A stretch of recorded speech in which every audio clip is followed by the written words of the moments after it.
ಗುಹ ಆ ರಾಮ ಲಕ್ಷ್ಮಣ ಮತ್ತೆ ಸೀತೆಯನ್ನ ಗಂಗೆಯನ್ನ ದಾಟಿಸಿ ಮುಂದೆ ಭಾರದ್ವಾಜ ಮುನಿಗಳ ಆಶ್ರಮವನ್ನು ಸಂದರ್ಶಿಸಿ ಅಲ್ಲಿಂದ ಅವರ ಉಪಚಾರವನ್ನು ಪಡೆದು ಅವರ ಆಶೀರ್ವಾದವನ್ನು ಪಡೆದು ತಾನು ಚಿತ್ರಕೂಟದಲ್ಲಿ ಇರುತ್ತೇನೆ ಅಂತ ಹೇಳಿ ಸುಂದರವಾದಂತಹ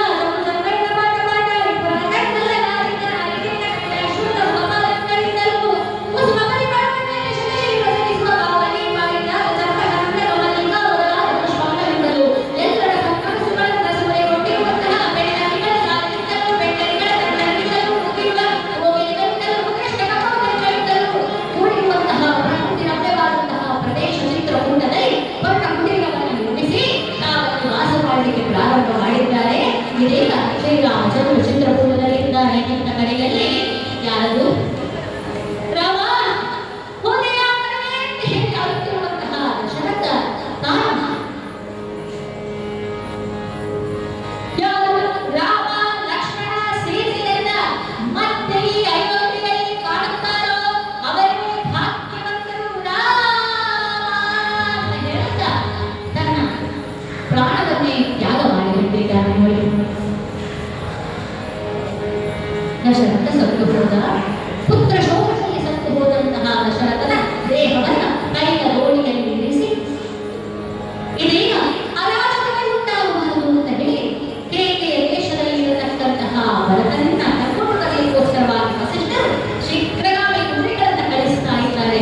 ಆ ಕುದುರೆಗಳಲ್ಲಿ ಹೊರಟಿರುವಂತಹ ಚಾಣಾಕ್ಷರಾದಂತಹ ತನ್ನ ಯೋಧರನ್ನು ಕಳುಹಿಸಿ ಹೀಗೆ ಭರತನಲ್ಲಿ ಹೇಳಬೇಕು ಅಂತ ಹೇಳಿಕೊಟ್ಟು ಇದೀಗ ನಾವು ಕೇಕೆಯ ರಾಜ್ಯಕ್ಕೆ ಬಂದು ಹುಟ್ಟಿರುವಂತಹ ಶೀಘ್ರಗಾಮಿಗಳನ್ನು ಭರತನಿಗೆ ಹೇಳ್ತಾ ಇದ್ದಾರೆ, ನೀವೇಗ ಅಯೋಧ್ಯೆಗೆ ಹೊರಡಬೇಕಂತೆ. ಹಿಂದಿನ ದಿವಸ ರಾತ್ರಿ ಮಲಗಿದಾಗ ಅವನಿಗೊಂದು ಬಿಟ್ಟ ಕನಸು ಬಿದ್ದಿದೆ ಭರತನಿಗೆ. ತಂದೆಯಾಗಿರುವಂತಹ ದಶರಥ ಮಹಾರಾಜ ತಿಲಾವನ್ನ ತಿನ್ನುತ್ತಾ ಮೈಯಲ್ಲಿ ಎಣ್ಣೆಯನ್ನ ಹಚ್ಚಿಕೊಂಡು ದಕ್ಷಿಣಾಭಿಮುಖವಾಗಿ ಕತ್ತೆಯ ಮೇಲೆ ಕುಳಿತುಕೊಂಡು ಪ್ರಯಾಣ ಮಾಡುತ್ತಾ ಇದ್ದಾನೆ ಅಂತ ಹೇಳುವಂತಹ ಕನಸನ್ನ ಕಂಡು ಚಿಂತಿತನಾಗಿ ಕುಳಿತಿರುವಂತಹ ಭರತನಿಗೆ ಬೆಳಿಗ್ಗೆ ಬಂದು ಹೇಳಿದ್ದಾನೆ, ನೀನು ಬರಬೇಕಂತೆ ಅಯೋಧ್ಯೆಗೆ ಅಂತ ಹೇಳುವ ಅಲ್ಲಿರುವ ಕ್ಷೇಮವೇ ಯಾರಿಗೆ ಅಲ್ಲಿ ಬರಲೇ ಅಂತ ಹೇಳುವಾಗ ವಸಿಷ್ಠರು ಹೇಳಿದ ಹಾಗೆ ಹೇಳ್ತಾ ಇದ್ದಾರೆ, ಭರತ ನಿನಗೆ ಯಾರ್ಯಾರು ಕ್ಷೇಮವಾಗಿರಬೇಕಂತ ಇದೆಯೋ ಅವರೆಲ್ಲರೂ ಕ್ಷೇಮವಾಗಿಯೇ ಇದ್ದಾರೆ.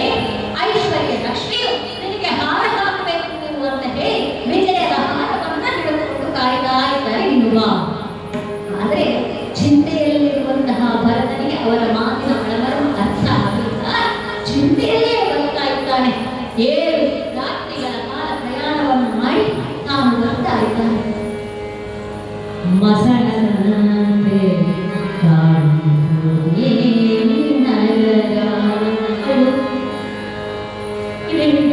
ನನ್ನ ಅಯೋಧ್ಯೆಯಲ್ಲಿರುವಲ್ಲ ಯಾರ ಮುಖಾಂತರೂ ಕೂಡ ನನಗೆ ಕಾಣಿಸ್ತಾ ಇಲ್ಲ.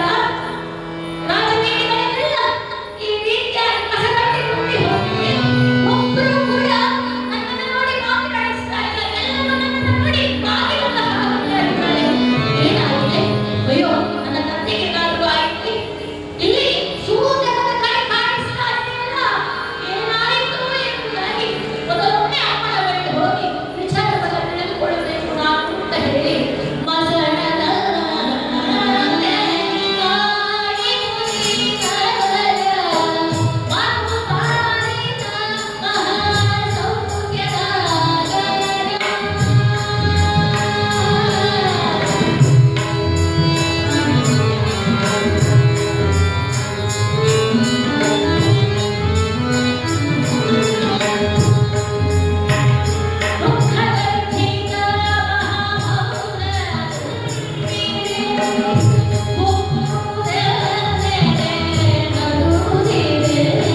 ಎಲ್ಲೂ ಕಷ್ಟ ಆಗಿಲ್ಲ ಅಲ್ವಾ ನಿನಗೆ ಅಂತ ಹೇಳಿದಾಗ ಅಮ್ಮ ಮತ್ತೆ ಮಾತಾಡ್ತೀನಿ. ಯಾಕೆ ಏನಾಗಿದೆ ಹೇಳು ಹೇಳು, ಏನಾಗಿದೆ ಇಲ್ಲಿ? ಯಾರು ಕೂಡ ನನ್ನನ್ನು ಮಾತನಾಡಿಸ್ತಾ ಇಲ್ಲ, ಎಲ್ಲ ಕಡೆಯಲ್ಲಿ ನೀರವು ಮೌನ ತುಂಬಿದೆ. ಅಮ್ಮ ಅಪ್ಪ ಹೇಳಿದಮ್ಮ ಯಾವುದು ಕೂಡ ಇಲ್ಲಿ ಕುಳಿತುಕೊಂಡು ನಿನ್ನ ಜೊತೆ ಮಾತನಾಡ್ತಾ ಇರ್ತಿದ್ದಲ್ಲಮ್ಮ, ಅವರೆಲ್ಲಿ ಇದ್ದಾರೆ ಹೇಳು ಅಂತ ಹೇಳಿದಾಗ ನನ್ನ ಮಗ ಒಂದು ಸ್ವಲ್ಪ ಕೂತು ಏನ್ ಹೇಳಿದ್ರು ಕೇಳ್ತಾ ಇಲ್ವಲ್ಲ, ಇವನಿಗೆ ಹೇಳಿಯೇ ಬಿಡೋಣ ಅಲ್ಲ, ಬೇಸರ ಮಾಡಬೇಡ, ನೀನು ಕಂಡದ್ದಕ್ಕೆಲ್ಲ ಕಾರಣ ಜೀವಿಗಳು ಕೊನೆಯಲ್ಲಿ ತಮ್ಮ ಅಂತಿಮನ್ನ ಹೇಗೆ ಕಂಡುಕೊಳ್ಳುತ್ತಾರೆ ಎಲ್ಲದಕ್ಕೆ ಪ್ರಪಂಚದಿಂದ ಎಲ್ಲರೂ ಹೊರಟು ಹೋಗಲೇಬೇಕು ಅಂತ. ಹಾಗೆ ನಿನ್ನ ಅಪ್ಪನೂ ಕೂಡ ಹೊರಟು ಹೋಗಿದ್ದಾರೆ, ಈ ಲೋಕವನ್ನು ಬಿಟ್ಟು ಪರಧಾಮವನ್ನು ಸೇರಿಕೊಂಡಿದ್ದಾರೆ ಅಂತ ಹೇಳಿದಾಗ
ಈಗ ನಾನು ಹೇಳಿದಂತಹ ವಿಷಯಕ್ಕೆ ನಿನಗೆ ಸಂತೋಷ ಆಗುತ್ತದೆ. ಗುಣಭರಿತ ಭರತ ನಾನು ಹೇಳಿದಂತಹ ಸಂತೋಷ ಪಡ್ತಾನೆ ಅಂತ ಅಂದುಕೊಂಡು ಗುಣಭರಿತ ಭರತ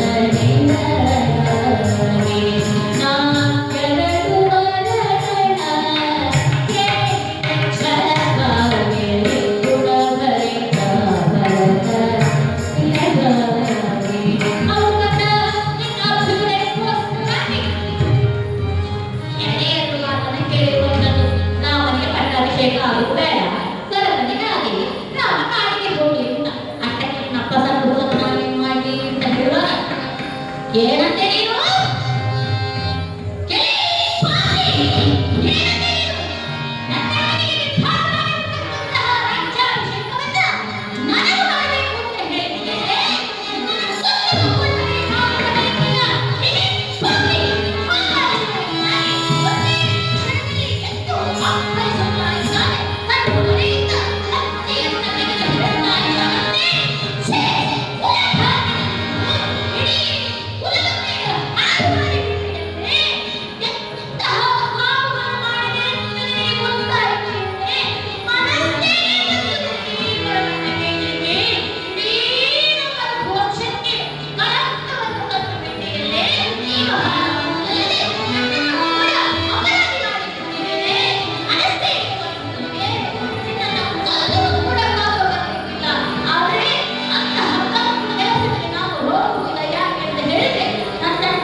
ನೀವು ರಾಜ್ಯಾಭಿಷೇಕ ಮಾಡಿಕೊಂಡು ಸಂತೋಷಗಳು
ಭಾವೋದ್ವೇಗಕ್ಕೆ ಒಳಗಾಗಿ ತನ್ನ ಮಾತನ್ನ ಹರಿಯ ಬಿಡ್ತಾಳೆ. ಆ ಕ್ಷಣದಲ್ಲಿ ಒಂದು ತಪ್ಪು ಅಂತ ಹೇಳಿ ತನ್ನ ಮನಸ್ಸನ್ನು ಖಂಡಿಸಿ ತನ್ನ ದಾರಿಯಲ್ಲಿ ನಡೆಯುತ್ತಾಳೆ. ಅವಳು ನಮಗೆ ಮಾದರಿಯಿಂದ ಹೇಳಿ ಇದನ್ನೇ ಬಿಸಿ ಕಾವಿಮಾಗದಲ್ಲಿ ಅಂತ ಹೇಳಿ ಹೇಳ್ತಾಳೆ, ಕಂದ ನನಗೆ ಗೊತ್ತಿದೆ ಕಂದ, ನೀನು ತಪ್ಪು ಮಾಡಲು ಸಾಧ್ಯವಿಲ್ಲ. ಏನು ಮಾಡಬೇಕು? ನನ್ನ ಆ ಮಗನನ್ನ ಸಾಕಿ ಬೆಳೆಸಿದಂತಹ ಮಗ ನನ್ನನ್ನು ಬಿಟ್ಟು ಹೋದ ಎನ್ನುವಂತಹ ದುಃಖದಲ್ಲಿ ಒಂದೆರಡು ಮಾತನಾಡಿದೆ. ಬೇಸರ ಪಡಬೇಕಂದ, ಕ್ಷಮಿಸಿಬಿಡು ಅಂತ ಹೇಳಿ ಆ ಮಗುವನ್ನ ಆಲೋಚಿಸಿಕೊಂಡು ತಾನು ತಾಯಿತಾಳಂತೆ ಇಷ್ಟು ಗೊತ್ತಿದೆ. ವಸಿಷ್ಠರು ಬಂದಿದ್ದಾರೆ.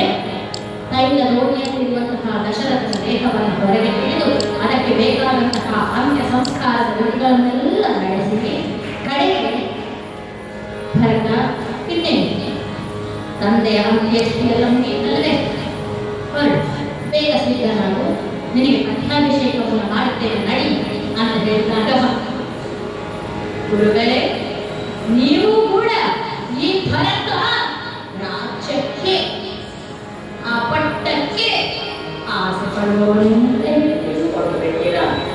ನನಗೆ ಬೇಕಾಗಿಲ್ಲ, ನೀನು